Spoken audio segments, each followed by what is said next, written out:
میں آپ سب بچوں سے عرض کروں گا، ایک تو نماز میں سستی نہ فرمائیں۔ پورے 1439 ہجری میں نماز چھوڑنے کی گنجائش اگر تھی تو کربلا کے میدان میں میرے نبی کے نواسے کو اور ان کے جان نثار غلاموں کو ہوتی، اگر ہوتی تو ان کو ہوتی، لیکن انہوں نے بھی جب سورج ڈھلا تو اپنے ایک ساتھی زہیر سے فرمایا کہ شمر سے اجازت لو کہ ٹھہر جاؤ، ہمیں نماز پڑھنے دو، پھر جو کرنا کر لینا۔ تو اس کمبخت نے کہا کہ ہم نماز کے لیے جنگ بند نہیں کریں گے۔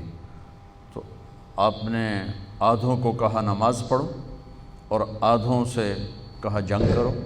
پھر جب وہ پڑھ کے تو کہا تم جنگ کرو، ان سے کہا جاؤ تم نماز پڑھو۔ تو کربلا کے میدان میں ظہر کی نماز پڑھی گئی۔ تو انہوں نے نماز نہیں چھوڑی اور پھر عصر سے پہلے سر کٹا کے نیزے پر چڑھ گئے۔ اس کے بعد ایک حدیث آپ کو سناتا ہوں، یہ آپ سب لے لیں، یہ بھی بچے بھی لے لیں، آپ بھی لے لو۔ میرے نبی وضو کر رہے تھے، صحابہ نیچے سے پانی لے رہے تھے، زمین پر گرنے نہیں دے رہے تھے۔ کوئی ادھر لے رہا ہے، کوئی ادھر لے رہا ہے، آپس سے جو لڑائی بھی ہو رہی ہے، کوئی منہ تے مار رہا ہے، کوئی پی رہا ہے، کوئی ہتھاں تے، کوئی سینے تے۔ تو آپ پہلے تو دیکھتے رہے، پھر آپ نے کہا ما یحملکم علی ھذا، یہ سب تم لوگ کیوں کر رہے ہو؟ کہا جی حبا للہ ولرسولہ، کہا جی اللہ اس کے رسول کی محبت میں کر رہے ہیں۔ آپ نے فرمایا میں تمہیں بتاؤں سچی محبت کسے کہتے ہیں؟ میں تمہیں بتاؤں سچی محبت کسے کہتے ہیں؟ من سرہ ان یحب اللہ ورسولہ ویحبہ اللہ ورسولہ۔ میں تمہیں ایک بات بتاتا ہوں، جس پر تمہاری محبت اللہ اس کے رسول کے ہاں سند یافتہ ہوگی، قبول ہوگی، اور اگلی خوشخبری یہ ہے کہ تم سے پھر اللہ اس کا رسول بھی پیار کریں گے۔ جو باتیں میں تمہیں بتانے جا رہا ہوں یہ تم کرو گے تو اللہ بھی تم سے پیار کرے گا، میں بھی تم سے پیار کروں گا، اور تمہارا پیار ہم قبول کریں گے۔ یہاں تو ہر ایک عاشق رسول ہونے کا دعویٰ کر رہا ہے، تو اب معیار کیا ہے؟ جیسے آپ ڈاکٹر ہونے کا کوئی دعویٰ کرتا ہے تو اسے پھر وہ ڈگری دکھانی پڑتی ہے، تو پھر وہ ٹھیک ہے کلینک چلا سکتا ہے۔ تو میرے نبی نے فرمایا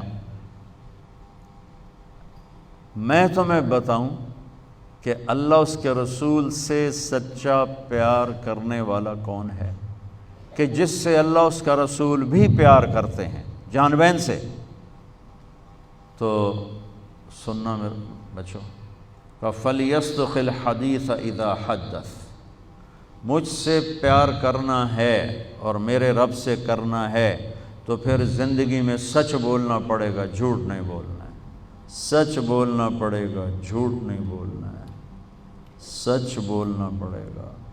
میرے دیس کو بجلی کی کمی نے نہیں مارا، میرے دیس کو معیشت کی کمزوری نے نہیں مارا، میرے ملک کو قرضوں کے بوجھ نے نہیں مارا، میرے ملک کو جھوٹ نے مارا ہے کہ پورے پاکستان میں پاؤں میں چھالے پڑ جائیں گے تمہیں سچا آدمی تلاش کرنے کے لیے۔ جب کسی قوم میں جھوٹ پھیل جاتا ہے وہ اللہ کی لعنت کا شکار ہو جاتا ہے، فَنَجْعَلْ لَعْنَةَ اللَّهِ عَلَى الْكَاذِبِينَ، اللہ کی لعنت برستی ہے جھوٹے انسان پر، جھوٹے مرد پر، جھوٹی عورت پر، جھوٹے معاشرے پر۔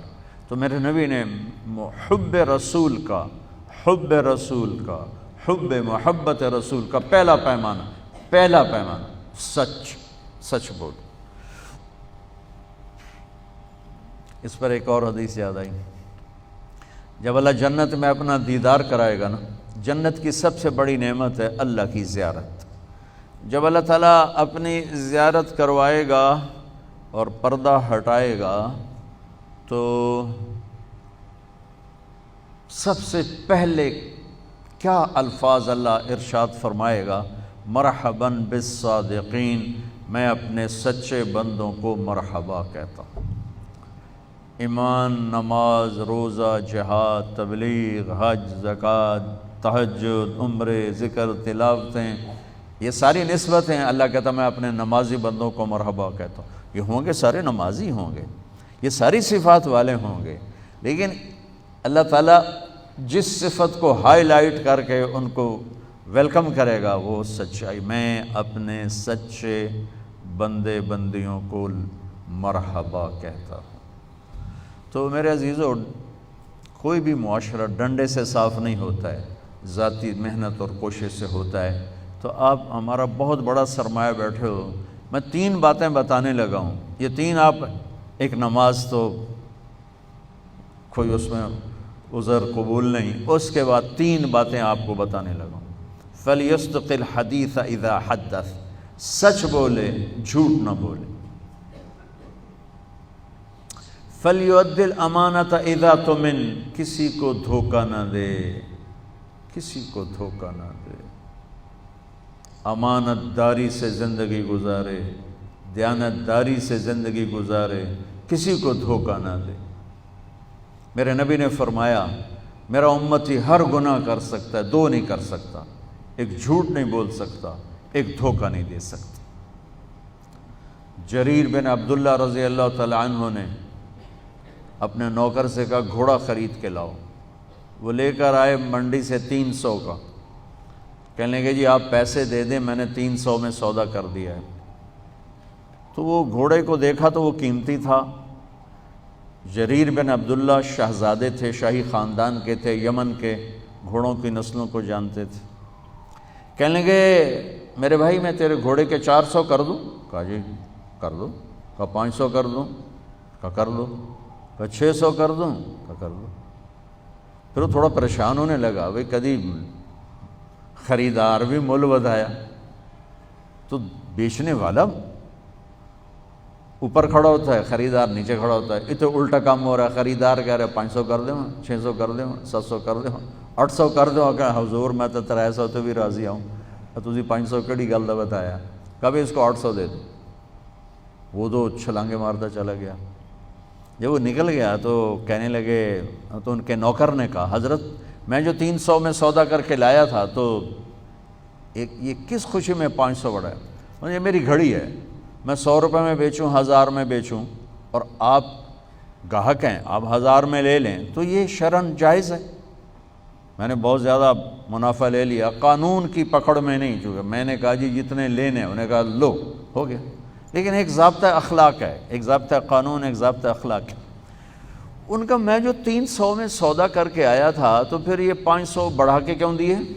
تو وہ فرمانے لگے اس کا گھوڑا 300 کا تھا نہیں، 800 کا تھا، اور میں نے اللہ کے نبی کے ساتھ وعدہ کیا تھا جب تک زندہ رہوں گا کسی کو دھوکہ نہیں دوں گا، سب کی خیر خواہی چاہوں گا، سب کی خیر خواہی چاہوں گا۔ تو میرے عزیزو، دوسری سے پہلی سچ بولنا، دوسری کسی کو دھوکہ نہ دینا، کسی کو دھوکہ نہ دینا۔ اچھا اب پھر ایک اور سائڈ سے غور کرو، میرے نبی کی صفات تو اللہ کے سوا کوئی نہیں گن سکتا، ہم تو چند ایک جانتے ہیں۔ ان تمام صفات میں 2 صفتیں ہائی لائٹ ہوئیں اور آپ کا نام بن گئیں، الصادق الامین، الصادق الامین، سچائی، دیانتداری۔ یہی 2 باتیں میں یہاں کہہ رہا ہوں، سچائی، دیانتداری، الصادق الامین، سچ بولنے والے، دیانتدار۔ اور کہلوایا غیر مسلموں سے، کافروں سے کہلوایا سچ بولنے والے، دیانتدار۔ اگر ہمارے دفتروں میں سچائی، دیانتداری آ جائے، ہمارے اداروں میں سچائی، دیانتداری آ جائے، ہمارے بازاروں میں سچائی، دیانتداری آ جائے، میں پوری دنیا پھر کے بتا رہا ہوں، اللہ کی قسم ہمارا ملک جنت کا ٹکڑا ہے۔ اسے کوئی سازشوں سے نہیں مارا، اسے ہم اپنوں نے مارا۔ تو ادھر ادھر کی نہ بات کر، یہ بتا کہ قافلہ کیوں لٹا، مجھے رہزنوں سے گلا نہیں، تیری راہبری کا سوال ہے۔ تو 2 باتیں ہوں گی، سچائی، دیانتداری، زندگی میں سچ بولنا، جھوٹ نہ بولنا، کسی کو دھوکہ نہ دینا۔ ابھی تو آپ پڑھ رہے ہو بچے ہو، لیکن چھوٹے چھوٹے دھوکے یہاں بھی چلتے ہیں، خاص طور ہاسٹل لائف میں، تو لین دین میں۔ تو دیانتداری اور سچائی یہ 2 زیور ہیں میرے نبی نے بتایا ہے، اور فرمایا کہ میرا امتی جھوٹ کبھی نہیں بولے گا، دھوکہ کبھی نہیں دے گا۔ تیسری بات آپ نے فرمائی فَلْيُحْسِنْ جِوَارَ مَنْ جَاوَرَهُ، پڑوسی سے اچھا سلوک کرنا، پڑوسی سے اچھا سلوک کرنا، ہمسائے سے اچھا سلوک کرنا، چاہے وہ اپنا ہے، غیر ہے، مسلم ہے، غیر مسلم ہے، اچھا ہے، برا ہے، اس کے ساتھ حسن سلوک کرنا۔ یہ 3 باتیں ہوں گی تو اللہ رسول تم سے پیار کریں گے، اور اگر تم پیار کا دعویٰ کرو گے تو وہ قبول کریں گے۔ اگر یہ 3 باتیں نہیں تو ہن کر دے رہو جو بھی کرنا ہے، یہ تمہارے دعوے وہاں قبول نہیں ہیں۔ یہ سب جعلی ڈگریاں ہیں، جعلی ڈگریاں پکڑی جائیں تو پھر کیا حشر ہوتا ہے کہ یہ سب جعلی ڈگریاں ہیں۔